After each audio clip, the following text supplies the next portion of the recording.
Hi, I'm Greg from Second Thoughts East Yorkshire. Today I'll talk about how to treat anxiety with grounding skills. Grounding skills are a mindfulness technique which utilises your five senses to bring you back to right here, right now. So it's things you can see, hear, feel, smell and taste. I'll run through 16 suggestions for you. You can pause the video to try them or come back to it at any time. Let's start by getting your breathing right. So first put one hand on your tummy and one on your chest. Now when you're breathing normally, it's shallow breathing.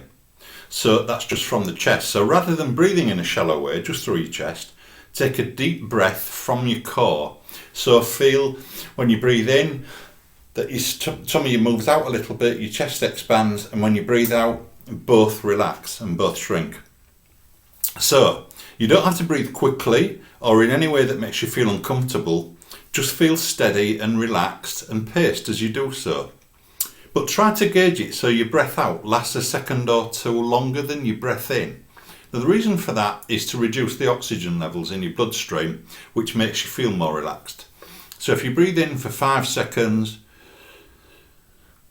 hold it for a second and then breathe out, but breathe out for 6 seconds. Imagine as you do breathe out that you're letting fear and worry and anxiety go.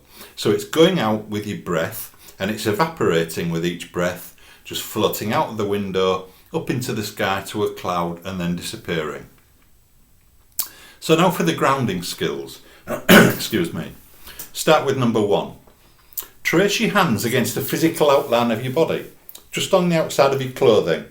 And it brings self-awareness, it's using the sense of touch. So experience your own presence in the world. Feel the material. Is it soft? Is it rough? Is it wool? Is it silky, satiny, smooth?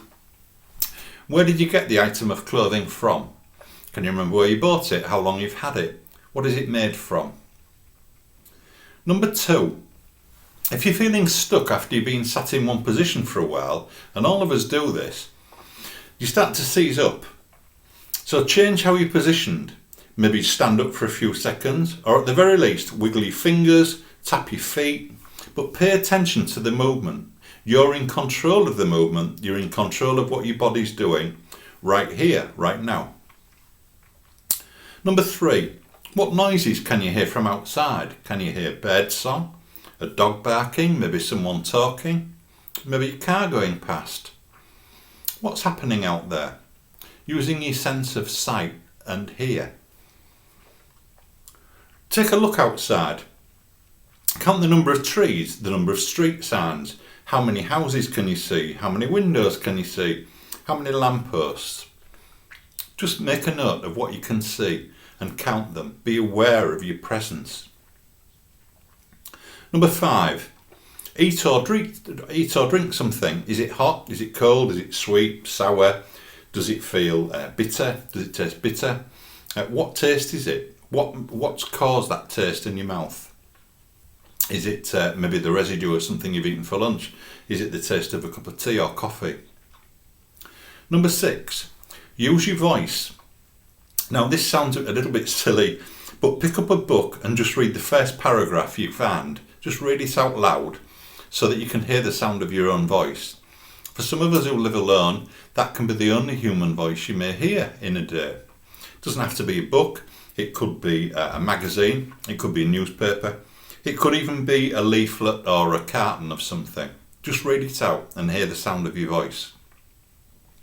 Number 7, exercise a little.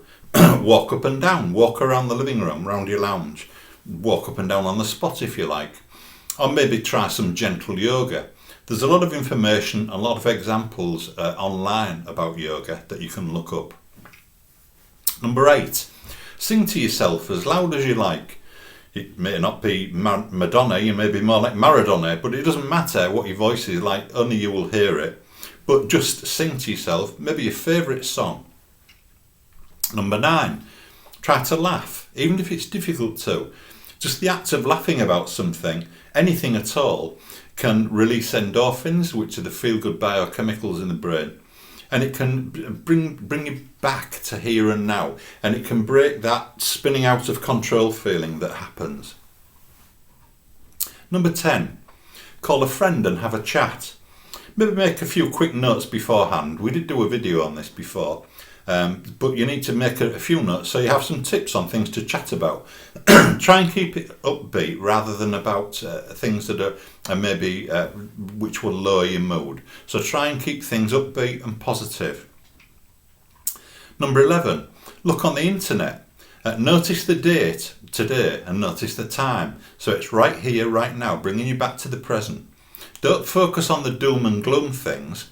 Look for positives. Read something fun. There's a wealth of humour on the internet. Many funny clips on YouTube that are free to view, particularly things with comical scenes with animals and so on, or maybe a snippet from a comedy show that you like. Number 12, do some maths in your head.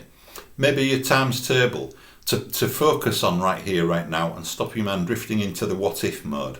So don't do a 2 times table, which is easy. Maybe something like a 13 times table, which is fine up until you get to 513 to 65. When you get to 613 78, then you have to start concentrating on it. So it focuses your mind and your attention, stops you drifting off. You could perhaps try saying the alphabet, but here's the twist, say it backwards. Much easier said than done, but it'll bring you back to focusing on what you're doing again. Number 13, look at yourself in the mirror and smile. Even if it's the last thing that you feel like doing. How does it feel? What can you see? If any negative thoughts come to mind, acknowledge the negative thought, don't try and block them, but maybe jot them down to look at later. Let them go for now. You don't want to increase your anxiety. Just look at yourself in the mirror. You'll see the clothing you have on. Once again, think, where did I get this item from? Look to either side of you in the reflection. What's that I can see? Is it a chair? Is it the sideboard or whatever? Number 14, list 5 really positive things in your life, or people as well as things. Put the list where you'll see it, and remember there's more to the world than just panic, fear, doom and gloom. You can keep it maybe stuck to the fridge with a magnet or alongside your sofa, easy so it's ready to hand for you. The opposite of that, number 15, when you're not too stressed, make a list of the things that do provoke your anxiety. There are ways to desensitize you to some of those things. We'll go into that more in a future video. But once you do learn the technique to cope with it, those triggers won't be quite so powerful and your anxiety coping skills will work better. So in essence, with these last 2 items, one is list 5 really positive things in your life, and the other is make a list of the things that make you feel less positive or even negative, and try and focus on the positive ones, concentrate less on the negative ones. Finally, number 16, if you get PTSD, post-traumatic stress disorder, flashbacks, there's a prepared plan that you can use. When you're feeling okay, make a list of the furniture in your home. So go in room by room. So if you walk into the kitchen, say on the left, there's a toaster, and then there's a cooker, then there's a cupboard where you keep the pans, and then there's a sink, there's a drainer alongside it, underneath is where I keep them. Just write all this down, room by room. Now give that list to a friend, so the friend has the list there ready, and then if you feel your mood plummeting and you need grounding, give your friend a ring and just say, I need to go over the list. They can then say to you, right, what happens when you go into the kitchen? What can you see? You focus on that. They can prompt you because they have the list. So it'll bring you right back to here and now. It does work.